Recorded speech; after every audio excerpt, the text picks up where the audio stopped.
ഇപ്പോഴും അമ്മയും അച്ഛനുമാരും നിങ്ങൾ എങ്ങനെയാണ് ജീവിക്കണമെന്ന് എന്താ ബഹുമാനവും സ്നേഹമല്ലേ അവരെന്തെങ്കിലും ബഹുമാനവും സ്നേഹവും എന്ന് പറയുന്നത് അവരുടെ വിചാരം അവർക്ക് മാത്രമേ അറിവുള്ളെന്ന് ഓരോ അമ്മയും അച്ഛനും വിചാരിക്കുന്നത്. അതൊരു തെറ്റായ താങ്കളുടെ ഒരു അങ്ങനെയായോ? നിങ്ങൾ ഈ വീട്ടിനകത്ത് അങ്ങനെയാണോ മകൾക്ക് ഒരു അറിവ് പറഞ്ഞു കൊടുക്കുമ്പോൾ വിചാരിക്കുന്നത്? എന്താണ് താങ്കളുടെ മകൾക്ക് ഒരു അറിവ് പറഞ്ഞു കൊടുക്കുമ്പോൾ അങ്ങനെയാണോ മകള് വിചാരിക്കുക? അല്ലല്ല, ഞാൻ എൻ്റെ മകൾക്ക് അങ്ങനെയല്ല കൊടുക്കുന്നത്.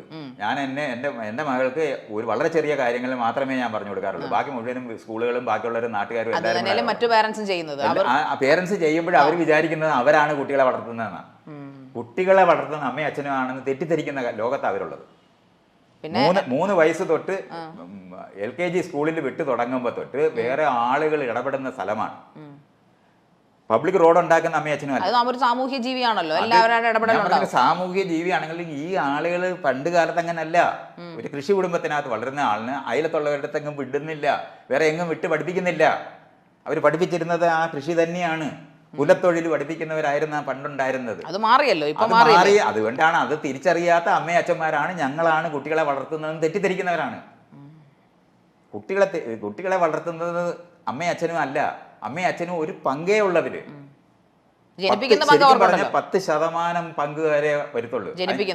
ജനിപ്പിക്കുന്നത് അവര് വിചാരിച്ചിട്ട് ഇന്ന ആളിനെ ജനിപ്പിക്കുന്നു എന്ന് വിചാരിച്ചിട്ടല്ല, ജനിതകമായി ഉണ്ടാകുന്നതാണ്. ആ ജനിതകം അമ്മയുടെ അച്ഛന്റെ അല്ല ജനിതകം. അപ്പൊ അച്ഛനും അമ്മ എന്നുള്ള ഒരു കോൺസെപ്റ്റ് തെറ്റാണോ? ഇനി നിലനിൽക്കുന്ന അർത്ഥത്തിനകത്ത് തെറ്റാണ്. അമ്മയും അച്ഛനും എന്ന് പറയുന്നത് ജനിതകപരമായി ആ ജനിതകം പോലും അവരുടേതാണെന്ന് അവർക്ക് അറിഞ്ഞുകൂടാത്തതാണ്. അവരുണ്ടാക്കുന്ന കുഞ്ഞിനെ ഇന്ന കുഞ്ഞിനെ ഉണ്ടാക്കുന്നതെന്ന് അവരറിയുന്നില്ല. അവർ ലൈംഗിക ബന്ധത്തിൽ ഏർപ്പെടുത്തേ ഉള്ളൂ. ആ ലൈംഗിക ബന്ധത്തിനകത്തുനിന്ന് ഉണ്ടാകുന്ന കുഞ്ഞ് രൂപപ്പെടുത്തുന്നത് ഇന്ന് സമൂഹത്തിനകത്തെ പൊതുവായ ആയിരക്കണക്കിന് സംവിധാനങ്ങളിനകത്തൂടാണ്. ഇത് കാരണം കൊണ്ട് വളരെ ചെറിയ റോളിലേക്ക് അമ്മയും അച്ഛനും മാറിപ്പോയി എന്നുള്ള കാര്യം അറിഞ്ഞുകൂടാത്ത അമ്മയച്ഛന്മാരാണ് ഇപ്പോഴും വീടുകളിലുള്ളത്. ഇതുകൊണ്ടാണ് അമ്മയും അച്ഛനും പറഞ്ഞാൽ അനുസരിക്കണമെന്ന് അവർ വിചാരിക്കുന്നത്. നമ്മൾ വളർത്തുന്ന കുഞ്ഞുങ്ങൾ മാത്രമല്ല, ഇഷ്ടംപോലെ എന്ന് ഒരു വലിയ സംവിധാനം. അതുകൊണ്ടാണ് കോൺസ്റ്റിറ്റ്യൂഷൻ ഉണ്ടാകുന്നത്, അതുകൊണ്ടാണ് പബ്ലിക് സ്കൂളുകൾ ഉണ്ടാകുന്നത്. അതൊക്കെ താങ്കൾ പറയുന്നത് കറക്റ്റ് തന്നെ. പക്ഷേ ഞാനിപ്പോൾ ചോദിക്കുന്നത്, ഇപ്പം ഞാൻ എൻ്റെ അമ്മ ഒരു കാര്യം പറയുന്നത് കേൾക്കുന്നത് ഒരിക്കലും താങ്കൾ പറയുന്ന ചിന്തയിലല്ല. അവരോടുള്ള എൻ്റെ സ്നേഹം എന്ന് പറയുന്നൊരു ഫീലിംഗ് കൊണ്ടാണ്. അവർ പ്രായമായി, അവരെന്നെ ഇത്രയും കാലം പ്രൊട്ടക്ട് ചെയ്തു, അല്ലെങ്കിൽ എനിക്കുള്ള കാര്യങ്ങൾ നടത്തി തന്നു, എനിക്ക് പറയുന്ന കാര്യങ്ങൾ നടത്തി തരുന്നു, അല്ലെങ്കിൽ എന്നെ അവർ നല്ല രീതിക്ക് പഠിപ്പിച്ച് വിദ്യാഭ്യാസം ചെയ്തു. ഇതിനൊക്കെ ഒരു റെസ്പെക്ട്, ഒരു സ്നേഹം ഞാൻ അവരോട് കാണിക്കുന്നു. തിരിച്ച് ആ ഒരു സ്നേഹമല്ലേ പരസ്പരം പാരന്റ്സും കുട്ടികളും തമ്മിലുള്ളത്.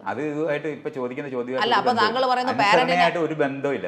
അല്ല, അത് ഇതെല്ലാം പെടുന്നതല്ലേ, ഈ അനുസരണ എന്ന് പറയുന്ന സ്നേഹത്തിൽ ഉൾപ്പെടുന്നതല്ലേ. 10% സാധനം നിങ്ങൾ കൊടുക്കണ്ടെന്ന് ഞാൻ പറഞ്ഞിട്ടൊന്നുമില്ല. പറയാത്ത കാര്യങ്ങൾ എന്റെ വായിക്കാത്ത കേട്ടിട്ടുണ്ട്. സ്ത്രീകൾ പശുക്കളെ പോലെയാണെന്ന് താങ്കൾ ഒരു കണിശമാണ്. സ്ത്രീകളാണെന്നുണ്ടെങ്കിൽ പശുക്കളെ പോലെ വളർത്തുന്നത്, അവരെ ബോൺസായി പോലെ വളർത്തുന്നത്. അവർക്ക് തന്നെത്താനായിട്ട് എന്നാൽ ഒരു പെൺകുട്ടി പുറത്തോട്ട് ഇറങ്ങി നടക്കാനോ, സ്വന്തം ഇന്ത്യയിലെ പൗരനാണെന്ന് പറഞ്ഞിട്ട് രാത്രി നടക്കാനോ ഒന്നും ഒക്കത്തില്ല. നാടിന്റെ കുഴപ്പം എന്ന് പറഞ്ഞാൽ നാട്ടിലുള്ളതാണ് ഈ അമ്മയും അച്ഛനും. എല്ലാ വീട്ടിലും അമ്മയും അച്ഛനേ ഉള്ളൂ. ഈ നാട്ടിൽ അമ്മയും അച്ഛന്മാരേ ഉള്ളൂ. അവർ വളർത്തിയ ആൾക്കാർ നിങ്ങൾ ഈ നിൽക്കുന്ന മുഴുവൻ വീടുകളിനകത്ത് ഈ ഇരിക്കുന്ന അമ്മയും അച്ഛന്മാരെ പോലെ തന്നെ ഇരിക്കുന്ന അമ്മയും അച്ഛന്മാരും അവരുണ്ടാക്കിയ മനുഷ്യർ മാത്രമേ ഈ റോഡിലുള്ളൂ. പിന്നെ അവരെങ്ങനെ ആൾക്കാർ മോശമായിട്ട് പെരുമാറുന്ന വേറെ ആരാ ഉള്ളത്? ഈ അമ്മയും അച്ഛന്മാരാ. അത്രയാ അറിയുന്നത്. അതെന്തുകൊണ്ടാണ് അങ്ങനെ ഒരു താങ്കൾ ഈ അതുകൊണ്ടാണ് ജനാധിപത്യപരമായിട്ടുള്ള സ്ഥലത്ത് വരുമ്പോഴാണ് സ്കൂളിനകത്ത് ഈ വിദ്യാഭ്യാസം കൊടുത്ത് ഉത്തരവാദിത്തപ്പെട്ട മനുഷ്യരായിട്ട് മാറുമ്പോൾ അമ്മയും അച്ഛൻ്റെ റോള് ലോകത്ത് കുറയും. ആ കുറഞ്ഞു എന്ന് അവർ തിരിച്ചറിയാതിരിക്കുന്നത് കാരണം കൊണ്ടാണ് പെൺകുട്ടികളെ വളർത്തുന്നത് ബോൺസായി പോലാണ്. പുറത്തിറങ്ങി നടക്കാനോ ലോകപരിചയം ഉണ്ടാക്കാനോ അനുവദിക്കാതെ. പണ്ട് കാലത്ത് തന്നെ വിദ്യാഭ്യാസം കൂടെ കൊടുക്കത്തില്ല. 18 വയസ്സാകുന്നതിന് മുമ്പേ കല്യാണം കഴിപ്പിക്കുകയും ചെയ്യുക. ഇങ്ങനെ എല്ലാം ചെയ്തിരുന്ന സാധനത്തിനെ ആളുകളെ അവരെ വളരാൻ അനുവദിക്കാതിരിക്കുന്നത് അമ്മയും അച്ഛനുമാണ്. അമ്മ എന്ന് പറയുന്നത് അച്ഛനല്ലേ? അമ്മ എന്ന് പറയുന്നത് അച്ഛന്റെ കാര്യസ്ഥനാണ്, അല്ലാതെ വേറെ ഒന്നുമല്ല. അമ്മയ്ക്ക് സ്വന്തമായി തീരുമാനം എടുത്ത് കാര്യങ്ങൾ ചെയ്യാൻ പറ്റത്തില്ല. അച്ഛന്റെ ഇഷ്ടാനിഷ്ടങ്ങൾ അനുസരിച്ചിട്ട്. അതുകൊണ്ടാണ് നേരത്തെ പറഞ്ഞത് അവര് ബോൺസായി പോലെ പുരുഷന്റെ മേൽക്കോയ്മ എന്ന് പറയുന്നത്. അതിനെയാണ് പുരുഷന്റെ മേൽക്കോയ്മ എന്ന് പറയുന്നത്. അതിനെന്താ എത്ര സംശയം? അങ്ങനെ പുരുഷ മേൽക്കോയ്മയുള്ള നാട്ടിലാണ് നമ്മളുള്ളത്. അത് മാറ്റിയെടുക്കുന്ന പണിയിലാണ് നമ്മൾ. അതുകൊണ്ടാണ് അമ്മയും അച്ഛനും പറയുന്ന പോലെ ഒന്നും എല്ലാ കാര്യങ്ങളും മനസ്സിലാക്കേണ്ടതെന്നും അവരുടെ കൂട്ടത്തിലല്ല. പുരുഷ സമൂഹമല്ലേ സ്ത്രീ സമൂഹത്തെക്കാൾ? പുരുഷ സമൂഹം മാറ്റുക എന്ന് പറയുന്നത് ഈ വിദ്യാഭ്യാസം കൊണ്ട് മാത്രമേ പറ്റുള്ളൂ. തുല്യരായ പൗരരെ ഉണ്ടാക്കുന്ന ക്ലാസ് റൂമിനകത്താണ് ആ വിദ്യാഭ്യാസം വേണ്ടത്. സ്കൂളിൽ നിന്ന് വീട്ടിലേക്ക് വിടുന്ന കുട്ടികളുണ്ടാകണം. പക്ഷെ അധ്യാപകർ വിദ്യാർത്ഥികളെ റേപ്പ് ചെയ്യുന്ന ഒരു കാലഘട്ടത്തിലല്ലേ ഇപ്പൊ കടന്നു പോകുന്നത്? അത് അധ്യാപകരെന്ന് പറഞ്ഞാൽ ഈ വീട്ടിലുള്ള അമ്മയച്ഛനുമാണ്. സ്കൂളിലെ അധ്യാപകർ സ്കൂളിലെ അധ്യാപകരെന്ന് പറഞ്ഞാൽ വീട്ടിൽ നിന്ന് പോയ അമ്മയച്ഛനും തന്നെയാണ്. വേറെ ആരാ ഉള്ളത്? മര്യാദയില്ലാതെ പെരുമാറുന്ന അമ്മയച്ഛന്മാരുടെ ലോകത്തുള്ളവർ തന്നെയാണ് ക്ലാസ് റൂമിൽ ഇരിക്കുന്നത്. അധ്യാപകർ വേറെ എവിടുന്നാ വരുന്നത്? അതുകൊണ്ടാണ് ഇതെല്ലാം സംഭവിക്കുന്നത്. അങ്ങനെ തന്നെയാണ്. പഴയ കാലത്ത് അധികാരം അനുസരിച്ചിട്ടാണ് അവരതങ്ങനെ ചെയ്യുന്നത്. കാരണം ഇവരോട് ചോദിക്കണ്ട. റേപ്പ് ചെയ്യുക എന്ന് പറഞ്ഞാൽ സമ്മതമില്ലാതെ പെരുമാറുന്നതാണ്. സമ്മതമില്ലാതെ പെരുമാറുന്ന അച്ഛത്വം അമ്മത്വമാണ്. ഈശ്വരൻ എന്ന് പറയുന്ന ജനനവും മരണം, താങ്കളുടെ ഡെഫിനിഷൻ എന്താണ് ജനനത്തെ മരണത്തെ കുറിച്ചും? ജനനവും മരണവും, നിങ്ങൾ ഈ വിഷയം എന്ന് പറഞ്ഞാൽ ജനനവും മരണവും എന്ന് പറയുന്നത്, ജീവികളുടെ ലോകത്ത് മരണമില്ലാത്ത ജീവികളുമുണ്ട്, മരണമുള്ള ജീവികളുമുണ്ട്. ജനനമുള്ള ജീവികളും ജനിച്ചത് ഒരിക്കലും അവസാനിക്കാത്ത ജീവികളുമുണ്ട്. പലതരത്തിൽ ജീവിക്കാം എന്നുള്ളതാണ്. അപ്പോൾ സങ്കീർണ ജീവികളുടെ ലോകം എത്തുമ്പോഴാണ് ജനനവും മരണവും ഉള്ളത്. ബാക്ടീരിയക്ക് മരണമില്ല, അത് മൂത്ത് രണ്ടാകത്തേ ഉള്ളൂ. അപ്പോൾ അത് അനന്തമായിട്ട് പോകും. അങ്ങനെ പോകുന്നതിനകത്തു നിന്ന് രണ്ടെണ്ണം തമ്മിൽ ചേർന്ന് ജീവിക്കാൻ പറ്റുമെന്ന് കണ്ടെത്തിയതാണ് സങ്കീർണ ജീവികൾ എന്ന് പറയുന്നത്. ആ സങ്കീർണ ജീവികളുടെ ലോകത്ത് വന്നപ്പോൾ രണ്ടനുഭവത്തിനെ തമ്മിൽ ചേർത്ത് മൂന്നാമതൊരു അനുഭവം ഉണ്ടാക്കി എടുക്കാൻ പറ്റുമെന്ന് കണ്ടെത്തിയതിനെയാണ് ലൈംഗികത എന്ന് പറയുന്നത്. അങ്ങനെ രണ്ടുപേര് ചേർന്നുണ്ടാകുന്ന സമയത്ത് അവരെ റീപ്ലേസ് ചെയ്യുന്നത്. മറ്റേത് ബാക്ടീരിയ അത് തന്നെയാണ് തുടരുന്നത്. അതിന് പുതിയ അറിവ് അധികം ഉണ്ടാകത്തില്ല, ചുറ്റുപാടുമായിട്ടുള്ള ചെറിയ അറിവ് ഉണ്ടാകത്തുള്ളൂ. രണ്ടുപേര് ചേരുമ്പോൾ ഗുണപരമായ ഉയർച്ച ഉണ്ടാകും.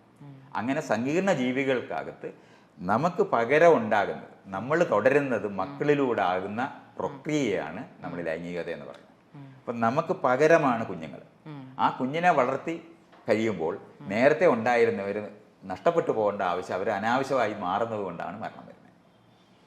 അങ്ങനെയാണ് വരുന്നത്. അതുകൊണ്ട് മരിച്ച് ജീവിക്കുന്ന ജീവികളായിട്ട് മാറുന്നത് ഈ സങ്കീർണ ജീവികളിലേ ഉള്ളൂ. അപ്പോൾ ഈ പുനർജന്മം എന്നൊക്കെ പറയുന്നുള്ളതാണ് താങ്കൾ വിശ്വസിക്കുന്നത്? ഇല്ല ഇല്ല, അതൊക്കെ പഴയ കാലത്ത് ജനിതകം എന്താണെന്ന് അറിഞ്ഞുകൂടാത്ത കാലത്ത് മനുഷ്യർ സങ്കല്പിച്ചതാണ് ഈ അനുഭവം എന്ന് പറയുന്നത് എങ്ങനെ ഉണ്ടാകുന്നു. അപ്പോൾ അത് പഴയ കാലത്ത് ഉണ്ടായിരുന്ന ഒരു സങ്കല്പമാണ് ഈ ജന്മം. അപ്പൊ മരിച്ചവർ എങ്ങോട്ട് പോകുന്നു എന്നുള്ള ചോദ്യം പോകാനൊക്കത്തില്ല. മരണം എന്ന് പറയുന്നത് മക്കൾ ഉള്ളിടത്തോളം കാലം അവർ തുടരും. അപ്പൊ താങ്കളോ ഞാനോ മരിക്കുകയാണെങ്കിൽ നമ്മളെന്ന് പറയുന്ന സാധനം അത് ഒരു 30 വർഷം മുമ്പ് നിങ്ങൾ ഇങ്ങനെയല്ലല്ലോ ഇരുന്നത്. അല്ല. അപ്പം നിങ്ങൾ മാറിയിട്ടില്ലേ? ഇങ്ങനെ മാറിയിട്ടില്ല. ഇതുപോലെ മാറി തീരുന്നത് നിങ്ങളായിരിക്കുന്നത് മുഴുവൻ വേറെ പലതുമായിട്ട് മാറും. ഇപ്പം നിങ്ങൾ ഇന്ന് രാവിലെ ഭക്ഷണം കഴിച്ചില്ലേ? കഴിച്ചു. അത് നിങ്ങളായിട്ട് ആ ഭക്ഷണം നിങ്ങളെ ഇപ്പം മാറ്റി കാണിക്കാൻ പറ്റുമോ? ഇല്ല, നിങ്ങളായി മാറി. ഇതുപോലെ നിങ്ങൾ വേറെ പലതിനും ആഹാരമായി മാറത്തേ ഉള്ളൂ, വേറെ ഒന്നും സംഭവിക്കില്ല. Okay, thank you sir. ഇത്രയും നേരം ഹോട്ട് സീറ്റിൽ ഞങ്ങളോട് വിശേഷങ്ങൾ പങ്കുവച്ചതിനും നന്ദി. Thank you so much.